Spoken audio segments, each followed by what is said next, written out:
All right, welcome back to the channel. It's your boy Fanon, and in this video, we're going to talk about Errol Spence Jr., David Benavidez, and Jermall Charlo after the fight that that David Benavidez had with Lemeiux. Errol Spence Jr. shares a few words of his thoughts on the fight, and man, I'm telling you, it ain't gonna be easy on Jermall Charlo. Let's talk about that in this video.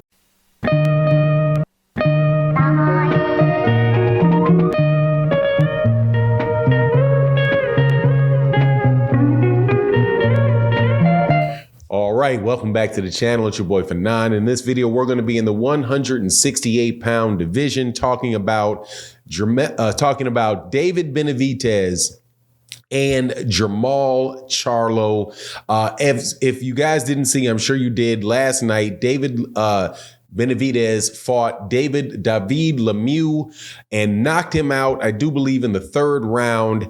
And once again, for me, solidified that this is the best guy at 168 pounds. Errol Spence Jr. gives his opinion after the fight. But before I get into that, though, let me welcome you back to the channel. If you're a longtime subscriber, supporter to the channel, thank you so much for your support. If you are new to the channel, please accept my invitation to subscribe to the channel. Hit the bell icon so you can be notified of when we release more videos, which we do pretty much on a daily basis. And we have live streams on a daily basis as well. So make sure you guys check that out. All right. So Errol Spence Jr. took to Twitter after the fight and left a tweet that pretty much summed up David Benavidez 100%. That is a bad man right there. That is a bad boy right there, David Benavidez.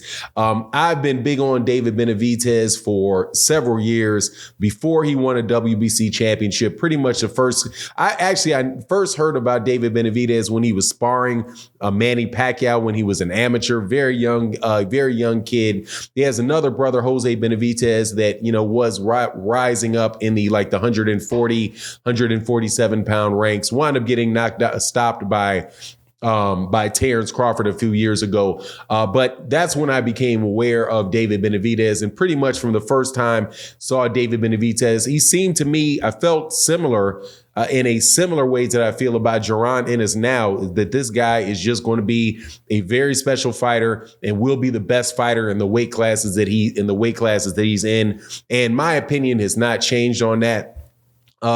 Watching what happened in David Lemeiux fight that was expected. I did a couple videos about it. Well, I talked about it in a couple live streams where people were saying, well, what do you think is going to happen in this fight? And, to me, David Lemeiux, David, I think he pronounced his name David Lemeiux. David Lemeiux and David Benavidez was pretty much around the same level of fight as Jerron Ennis versus Custio Clayton, except for I knew for sure what was going to happen to David Lemeiux. David Lemeiux was going to get knocked out. And that's exactly what he did.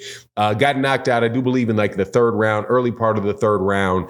But had him while pretty much every time he landed a shot on him wobbled. But man, the way that this cat was landing triple uppercuts, right? Triple uppercuts. Man, that one sequence when he hit him with that foot, literally 3-4 uppercuts in a row, just told you, man, the dude's length, his hand speed, his punching power, his height and reach for that 168-pound weight class just separates him from the field. Now, what's more than likely going to happen with him next is he said, his promoter, who was Samson Leskowicz, said that he will not be able to get the Canelo Alvarez fight. And I know why he will not get the Canelo Alvarez fight. That dude is going to beat Canelo Alvarez.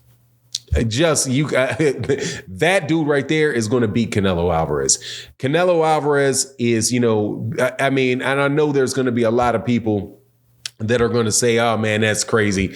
No, he's going to beat Canelo Alvarez. Canelo Alvarez, that jab that he has, the hand speed that he has, the power that he has, the fact that he can continue to go and go and go, man, if he fights anywhere similar, if he fights, holds a nice high guard against Canelo Alvarez. Make sure that he, is defensively responsible about Canelo Alvarez. That is a young, fresh fighter. That is somebody who, as the rounds goes on, is going to get stronger and stronger and stronger. And I'm telling you, I agree with Samson Leskowicz. There's no way Canelo Alvarez is going to fight that guy, which is the big shit, which is a huge, huge shame.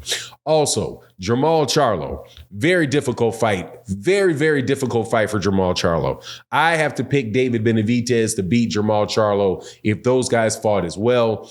Again, the length, the hand speed, the punching power, just the natural skill, the fluidity of fluidity of the way that he fights. Just seems to be a much more natural, fluid fighter than Jermall Charlo is. And that is going to be a nightmare. And Jermall Charlo will be in a nightmare fighting David Benavidez as well. Now, Samson Leskowicz says that the fight will be, that the next fights that he's going to have are the Caleb Plant and the Jermall Charlo fight. If they actually make those fight for David Benavidez, man, I see that being pretty much being David Benavidez tickets to stardom, because and it's something that young man absolutely would deserve, because he, in my opinion, is the top-notch talent in that 168-pound division, and really maybe the top talent at 168 and 175 pounds. I don't see Dimitri Bivol beating him. I don't see Arthur Beterbiev beating him. I don't see Gilberto Ramirez beating him either. This kid is a very, very talented fighter, and not just skilled, rough and tough. He's very, very talented, right? On top of being skilled. Now, there are some holes that he has in his game, like he does fight with his hands down. So, he is somebody that can get clipped for sure. I'm not saying that he has, the textbook perfect, boxing style where he's extremely defensively responsible. Now, I'm just saying he's he's young. He's very, very active. He's long, he's strong, and he's aggressive. And looking at all these other guys that are in his weight class, with the exception of maybe one guy, obviously, he's going to have to deal with David Morrell, the Cuban 168-pound WBA regular champion. He's going to have to deal with David Morrell. But we'll see about that, man. But, when Errol Spence Jr. said, man, that's a bad man, that ain't no joke, man. It absolutely positively ain't no joke. And really, I wouldn't be surprised if Jermall Charlo stayed at 160 pounds. Like, hey, man, I'll try to wait around and see if I can get a Canelo fight before I jump in there with that kid, man, because that dude is like, that's a lot of risk, not a lot of reward right there with David Benavidez, man. But he deserves his credit. Now, as far as the fight with David Lemieux, it is what it is, man. That's what I knew was going to happen. I knew that was going to happen. David Lemieux he is a punching bag. And that's just, it is what it is, man. He was that way. He was a punching bag for a guy that I think is a lesser fighter several years ago in Billy Joe Saunders, right? Billy Joe Saunders could do whatever he wanted to with David Lemieux. But David Benavidez is going to run through him and just, take him out. But anyway, really, really good fight, man. A special talent in David Benavidez. Can't wait to see what's going on next with him. And Errol Spence Jr. is right, man. That is a bad, bad, bad man. But anyway, that's my take on the matter. You let me know what you think in the comment section. And with that, I'm out. Deuces.